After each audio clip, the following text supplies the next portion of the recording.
आप सभी मित्रों को मेरा नमस्कार।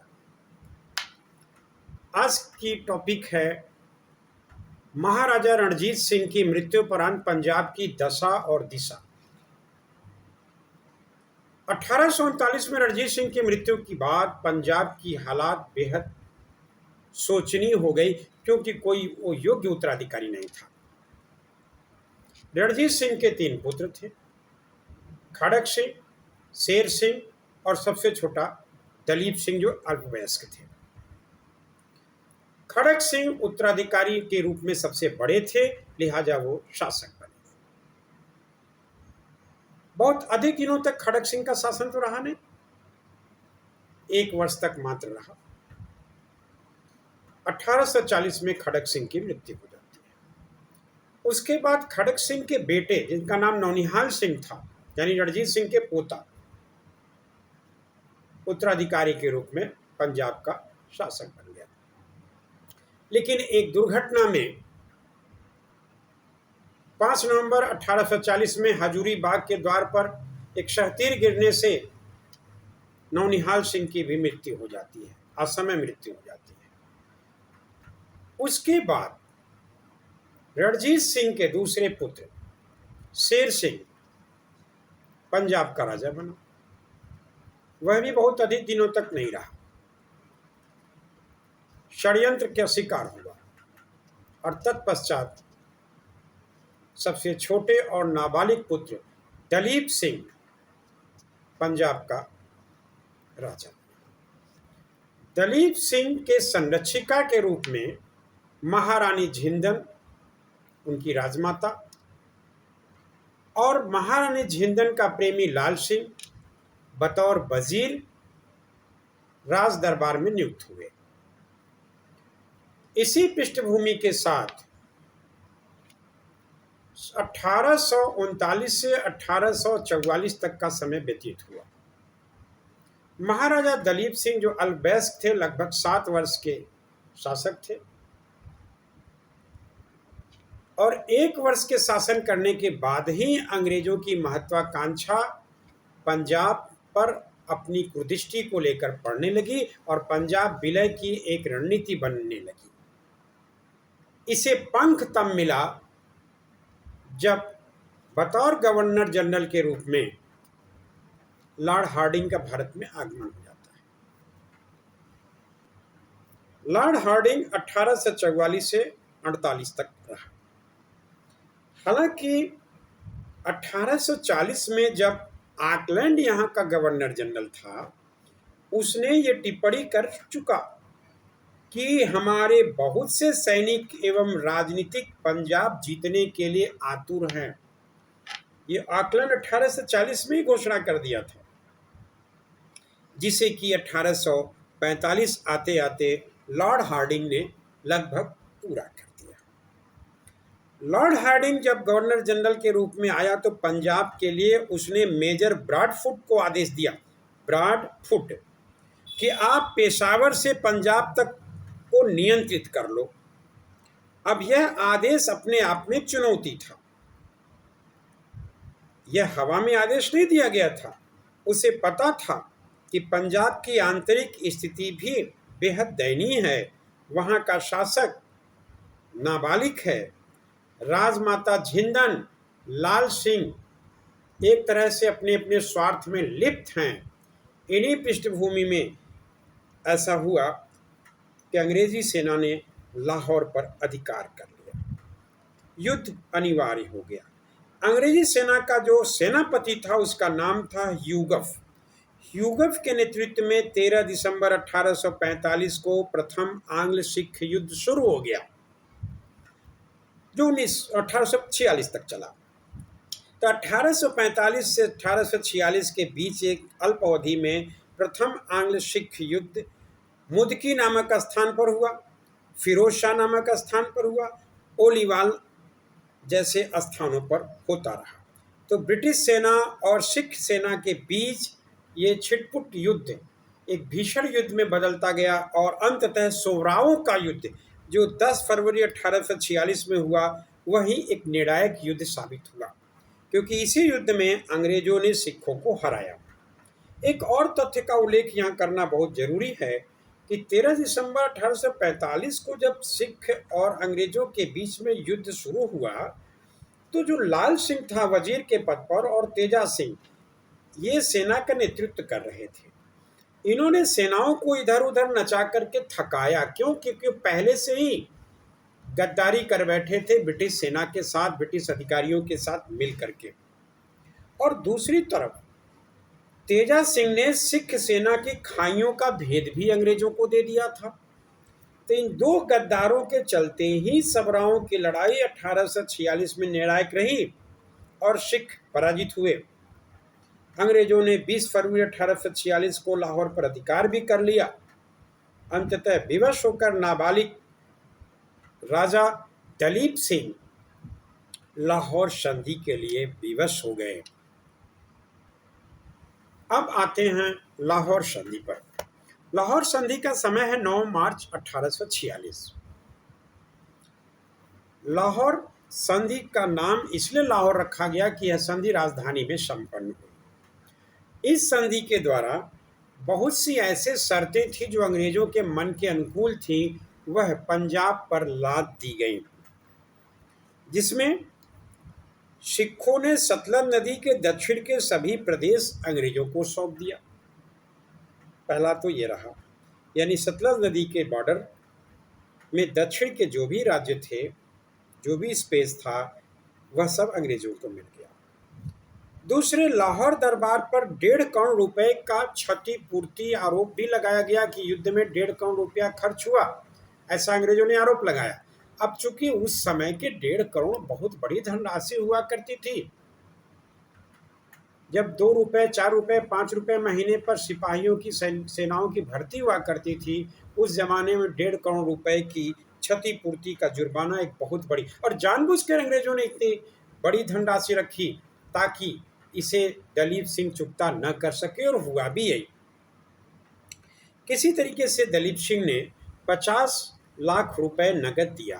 शेष 1 करोड़ के बदले में कश्मीर, हजारा प्रांत, सिख एवं ब्यास नदियों के बीच का क्षेत्र अंग्रेजों को दे दिया। अब चालाक और धूर्त अंग्रेजों ने इस पाए हुए क्षेत्रों में से पुनः 1 करोड़ के बदले गुलाब सिंह को कश्मीर भी बेच दिया। यह बात 16 मार्च 1846 की है। ध्यान दें, यह संधि 9 मार्च 1846 में हो रही है, यानी कि 1846 में 3 संधियां हमें मिलेंगी। एक 9 मार्च 1846, जिसको लाहौर संधि कहते हैं, उसी के 2 दिन बाद 11 मार्च 1846 को पूरक संधि हुआ। उसी के 5 दिन के बाद 16 मार्च 1846 को अमृतसर की संधि हुआ। तो यानी कि देखा जाए तो मात्र 1 सप्ताह के अंदर अंग्रेजों ने पंजाब के साथ 3 संधियां की। तो लाहौर संधि में सबसे महत्वपूर्ण जो एक और कटौती किया गया वह सेनाओं में। क्या महाराजा दलीप सिंह की सेना भंग कर दी जाती है और इन्हें मात्र 12,000 घुड़सवार और 20,000 पैदल सेना रखने की इजाजत होगी। तो एक तो भारी भरकम युद्ध क्षतिपूर्ति, दूसरे सेना का कटौती, ये सारी चीज़ें पूरी तरह से पंजाब को कमज़ोर करने के लिए काफ़ी थी। यहीं पर एक और मुहर लगता है कि दलीप सिंह को अब अंग्रेजों ने महाराजा मान लिया। रानी झिंदन राजमाता को राजमाता संरक्षिका के रूप में मान्यता मिल गई और उनके प्रेमी लाल सिंह को वजीर के रूप में मान्यता मिल गई अंग्रेजों की ओर से। इसके बाद यह भी एक शर्त तय हुआ कि महाराजा अपनी सेवा में किसी यूरोपियन व्यक्ति को, यानी बिना अंग्रेजों से पूछे, फ्रांसीसी, डचियन या किसी को भी कंपनी की अनुमति के बगैर अपने यहाँ नहीं रखेंगे। तो ये सब चीज़ों को, शर्तों को लाहौर संधि के द्वारा दलीप सिंह पर लाद दिया गया। ये बात है 9 मार्च 1846 का। इसके 2 दिन बाद जो पूरक संधि हुआ उसमें यह एक महत्वपूर्ण बात आई कि भाई राजा तो अभी नाबालिग है, क्यों न एक ब्रिटिश रेजिडेंट पंजाब में रख दिया जाए, लाहौर में। तो 2 दिन के बाद एक पूरक संधि के द्वारा यह तय हुआ कि सर हेनरी लॉरेंस के नेतृत्व में, सर हेनरी लॉरेंस बतौर रेजिडेंट पंजाब में यानी लाहौर में नियुक्त हो जाएंगे और उनके नेतृत्व में एक ब्रिटिश सेना का फौज, एक टुकड़ी लाहौर में रख दी जाएगी, जिसके खर्च के लिए 22 लाख रुपए प्रतिवर्ष सिख अंग्रेजों को देंगे, ब्रिटिश सेना को वहां रहने के लिए। तो 2 दिन बाद जो पूरक संधि संपन्न हुई उसमें लॉरेंस के नेतृत्व में एक सैन्य टुकड़ी रखी गई। लाहौर संधि के तहत ही ये बात आती है।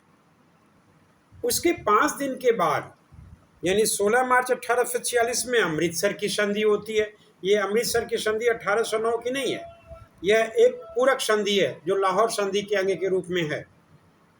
इसमें Gulab Singh, Lord Hardinge, Frederick करी और हेनरी लॉरेंस, इन 4 के हस्ताक्षर मिलते हैं।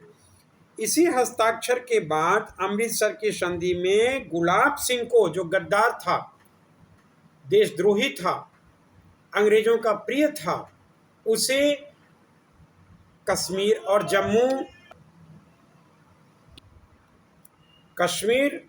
जम्मू रियासत का संस्थापक और महाराजा मान लिया गया, इसी अमृतसर के पूरक संधि के द्वारा। इस प्रकार लाहौर संधि के बाद पंजाब को पूरी तरह पंगु बना दिया गया। लाहौर संधि से प्रथम आंग्ल सिख युद्ध समाप्त हो गया। चूंकि इस संधि में कहा गया था, इसकी सप्लीमेंट्री जो संधि रखी गई थी उसमें कहा गया था कि 26 दिसंबर 1846 तक ही ये ब्रिटिश रेजिडेंट लाहौर में रहेगी, यानी कि यह संधि होती है मार्च में और सेना को रखने की बात रखी जाती है दिसंबर तक। कुल 9 महीने तक सेना यहाँ रहेगी। लाहौर संधि में यह बात कही गई थी। जब 9 महीने बीत गए, दिसंबर आ गया और सेना को हटाने की बात आ गई, तब उसने एक नई संधि किया अंग्रेजों ने, जिसका नाम था भैरोवाल की संधि। यानी भैरोवाल की संधि का जो ग्राउंड बनता है वह सेना के प्रवास अवधि को पंजाब में बढ़ाने के लिए, तब तक बढ़ाने के लिए जब तक दलीप सिंह नाबालिग से बालिग न बन जाए। यानी लगभग 7 वर्ष के दलीप सिंह के लिए लगभग 11-12 वर्षों के लिए सेना बढ़ाने की बात की गई, और वो दिन ही नहीं आया। ये अंग्रेज बेहतर जानते थे कि ये प्रवास की अवधि बालिग तक भले बना दी गई हो, लेकिन बालिग के पहले ही पंजाब हमारा होगा, ये अंग्रेजों को भली भांति पता था। इसी उद्देश्य से भैरोवाल की संधि की गई 26 दिसंबर 1846 को, जिसमें एक और अंग्रेज दूसरी ओर सिख थे।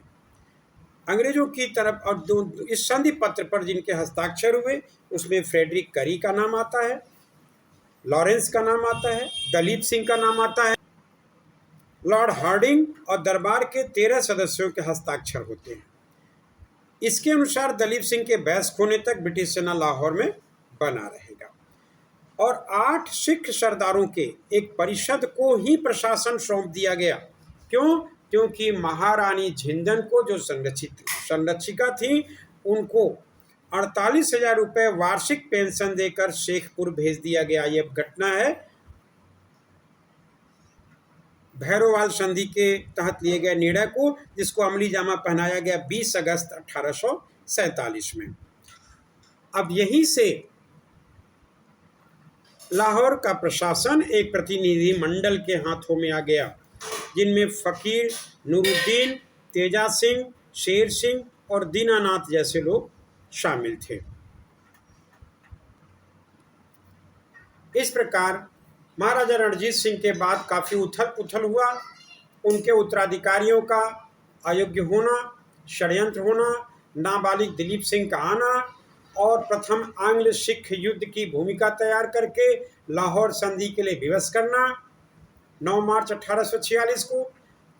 उसके 2 दिन के बाद पुनः एक रेजिडेंस हेनरी के नेतृत्व में लाहौर में रखना और फिर उसके 5 दिन के बाद एक अमृतसर संधि के माध्यम से गुलाब सिंह को संस्थापक और महाराज घोषित करना उसके बाद दिसंबर की अवधि सेना प्रवास अवधि को बढ़ा करके नाबालिग शासक दलीप सिंह को बालिग होने तक रखने के लिए भैरोवाल की संधि संपन्न करना और रानी झिंदन को शेखपुरा 48,000 रुपये पेंशन दे करके हमेशा के लिए भेज देना, एक प्रतिनिधिमंडल द्वारा प्रशासन के द्वारा ये पंजाब के प्रशासन को संभालने का नेतृत्व दे देना, 22 लाख रुपए वार्षिक धनराशि खर्च करने के बदले ब्रिटिश सेना का लाहौर में स्थापित कर देना, ये सब भैरोवाल संधि के तहत अंग्रेजों का पंजाब को अपने नियंत्रण में बनाने का एक कुत्सित प्रयास था,